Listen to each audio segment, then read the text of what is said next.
Hello friends, welcome to Thiya recipes. இன்றைக்கி நம்ம சேனலில் ஃப்ரூட் கஸ்டர்ட் எப்படி செய்கிறதுன்னு பார்க்கலாம்.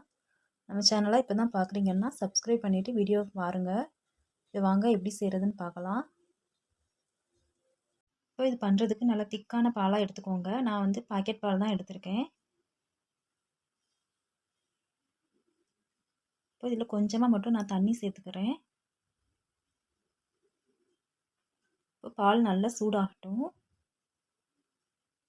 இப்போ இதில் உங்கள் ஸ்வீட்னஸ்க்கு ஏற்ற மாதிரி சீனி சேர்த்துக்கோங்க. நான் ஒரு 6 ஸ்பூன் போல் சீனி ஆட் பண்ணியிருக்கேன்.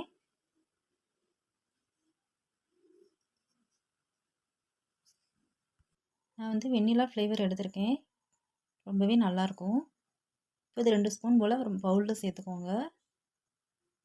இப்போது கொஞ்சமாக பால் சேர்த்து நல்லா மிக்ஸ் பண்ணிக்கலாம். இது டைரெக்டாக நீங்கள் பாலில் சேர்த்திங்கன்னா கட்டி கட்டியாக ஆயிரும். இது மாதிரி சூடாக இருக்க பாலையும் சேர்த்து மிக்ஸ் பண்ணிடாதீங்க. நல்லா ஆறின பாலாக சேர்த்து நல்லா மிக்ஸ் பண்ணிக்கோங்க கட்டி இல்லாமல்.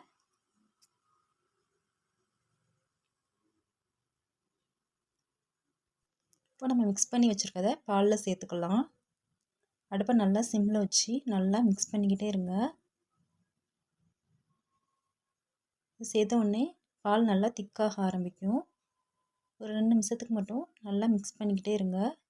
ரொம்ப நேரம் கொதிக்கணும்னு அவசியம் இல்லை.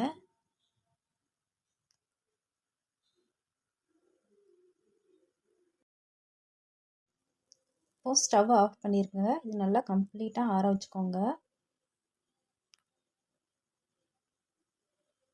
இப்போ இது நல்லா ஆறிடுச்சு. இதை ஒரு பவுலுக்கு மாற்றிக்கலாம்.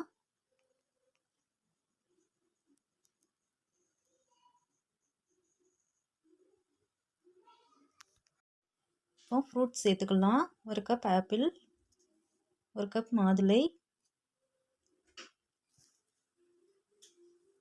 1 கப் கிரேப்ஸ், கொஞ்சமாக பனானா. நான் வந்து 4 ஃப்ரூட்ஸ் தான் எடுத்திருக்கேன். நீங்கள் உங்களுக்கு விருப்பமான ஃப்ரூட்ஸ் சேர்த்துக்கோங்க. இந்த பனானா தான் சேர்த்துருக்கேன். இது நல்லா ஸ்வீட்டாக சாப்பிட்றதுக்கு ரொம்பவே நல்லாயிருக்கும். இது எல்லாத்தையும் நல்லா மிக்ஸ் பண்ணிக்கலாம். ஆப்பிளும் மாதுளையும் கண்டிப்பாக சேர்த்துக்கோங்க. இப்போது கொஞ்சம் நேரமாக ஃப்ரிட்ஜில் வச்சுட்டேன். இப்போது சர்வ் பண்ணுறதுக்கு ரெடியாக இருக்குது.